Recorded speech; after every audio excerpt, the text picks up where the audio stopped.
ทีมงานอบรถเขากำลังเอารถข้ามน้ำตอนนี้เนาะนำหลังกันไปมีภาคส่วนหนึ่งข้ามไปได้แล้วเนาะแล้วก็นำกันไปอยู่ตอนนี้เนาะ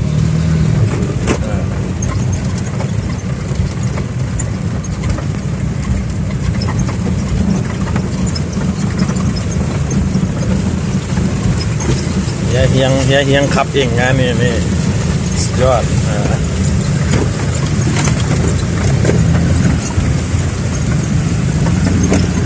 เดี๋ยวเขาสิเข้าไปทางในเนาะเข้าไปทางในภูหุ่นไปเบิ่งสนามอีกตัวนึงเนาะโอ้ทุลักทุเลไป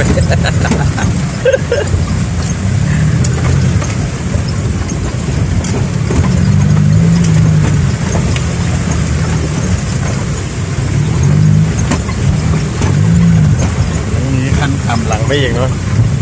เข้ากำลังไป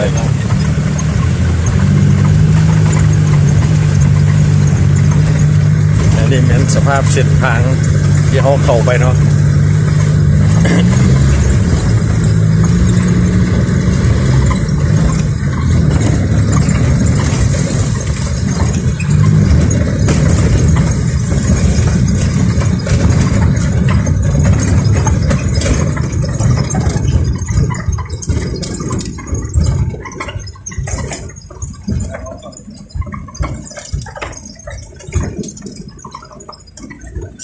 นี่สภาพโดยรอบบรรยากาศยามค่อยคำลงแรง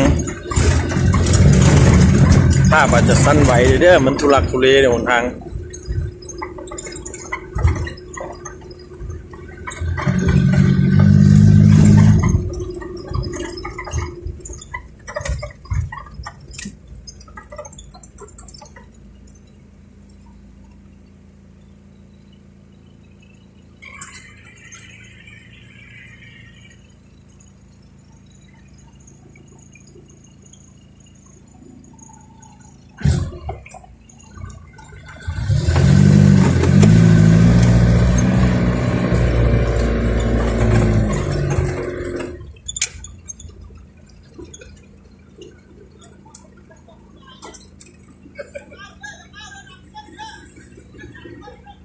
โอ้กล้าไปดอกแก้วนักเขียน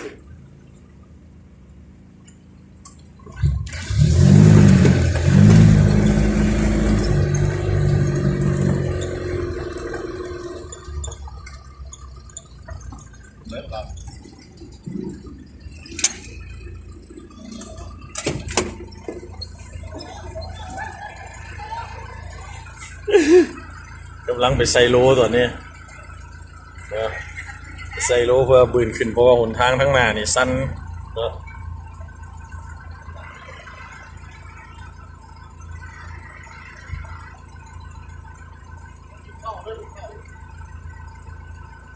บ่รอดเนาะคันหนึ่งบ่รอดแล้วตอนนี้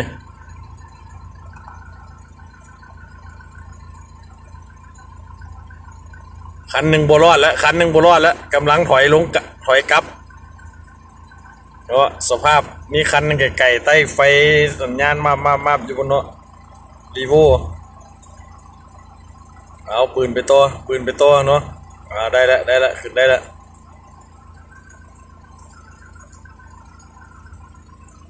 อันนี้เป็นภาพบรรยากาศเนาะบรรยากาศภูเขาอยู่ที่วังเวียงเนาะสถานที่ท่องเที่ยวยอดฮิตของสปป.ลาว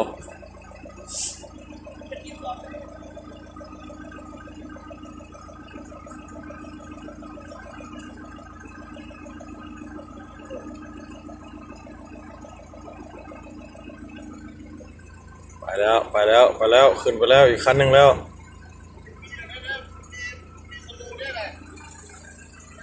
บนไฟ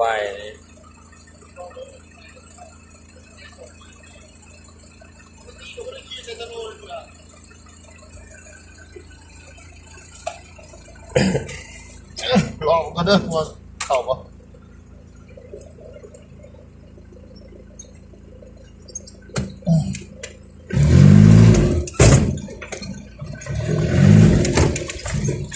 ว่าคนกูเลย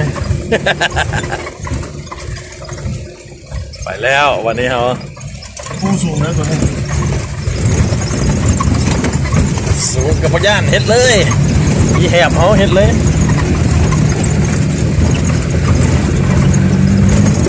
เราสภาพเส้นทางกำลังที่จะขึ้นไปเนาะต้องใส่โลอย่างเดียวเนาะต้องติดโฟวินอย่างเดียวเนาะ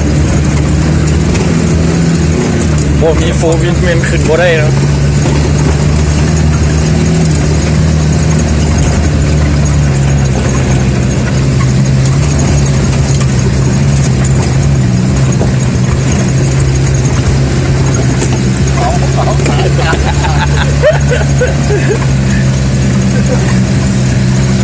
ทางทุลักทุเลเนาะเดี๋ยวเบิ้งสภาพอ้อมคางให้เบิ้งเนาะ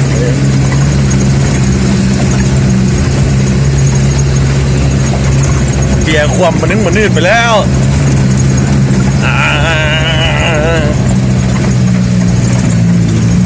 ภาพมันจะสั้นๆย่อๆเลยเนาะ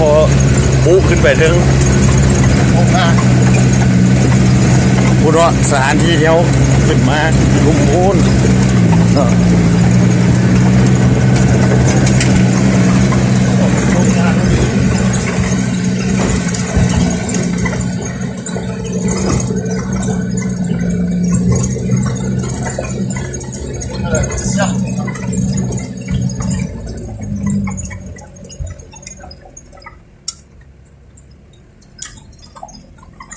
ทางลงหน่อยทางลงมันจี้กิลีเลย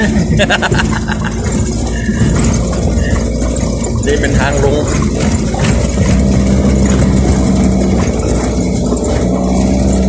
หน้าเกิดเหตุฟรีบางทีนะ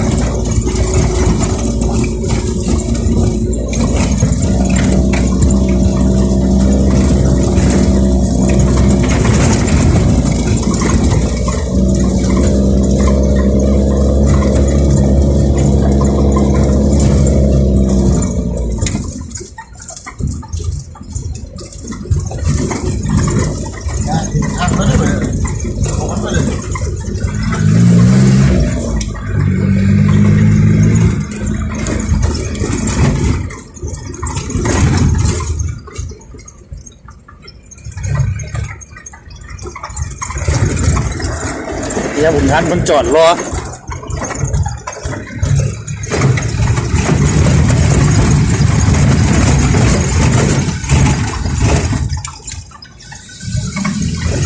มาแบบเอเวนเจอร์เนอะแบบนี้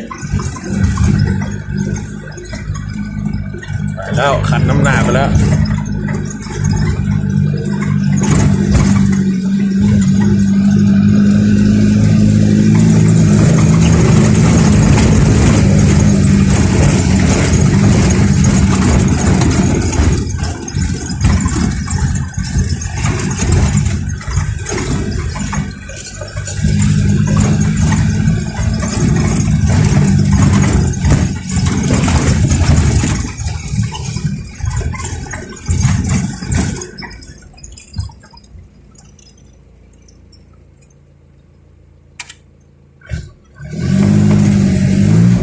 สองล้อนี่นะ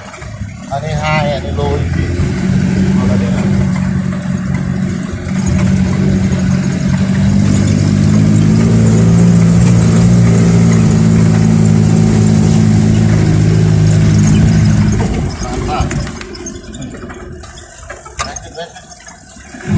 โอ้ย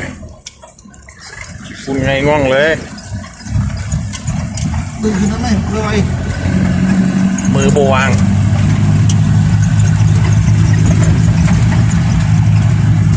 สภาพภูมิทัศน์สวยงามเนาะ ทางเอาพูดทาง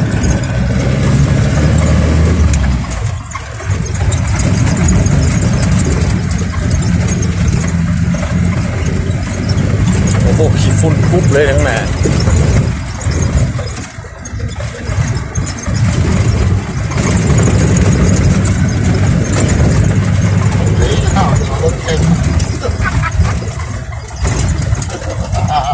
บ่ไหวบ่ไหวบ่ไหวพวกนั้นขี้ฝุ่นเลยเขาไหนก็บาดขี้ฝุ่นหลาย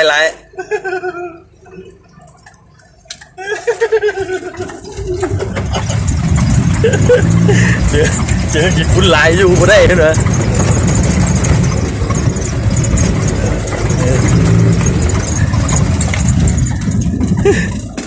เป็นยังแล้วปะเนี่ย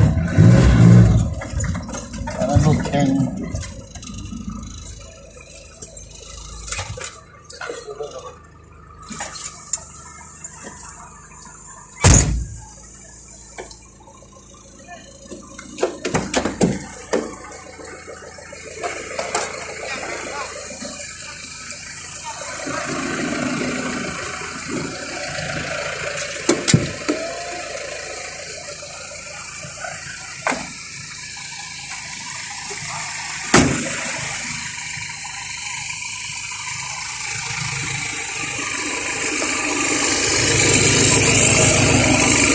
เป็นยัง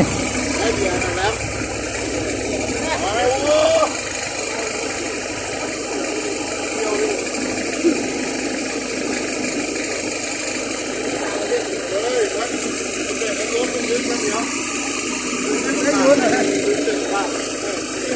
โอ้เอาให้เราได้ไหม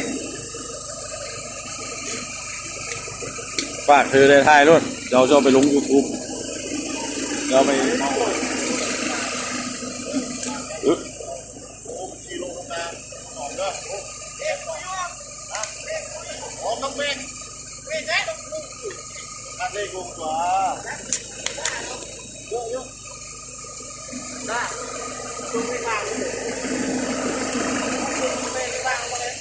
แจ๊กกับบ้านเลยแจ๊เลยบ้านเลยแจ๊ใหญ่ ขี่รถกลับบ้านแล้วนะไปเอาขึ้นคันเหลืองนี่นะขึ้นคันเหลืองนี่นะ ขันเหลืองขันเหลือง บอกขึ้นคันเหลืองนะน้ำปุ้ยเราจับขึ้นคันเหลืองนี่นะ ขันเหลืองขันเหลือง ขึ้นคันเหลืองใช่ไหมมั้ง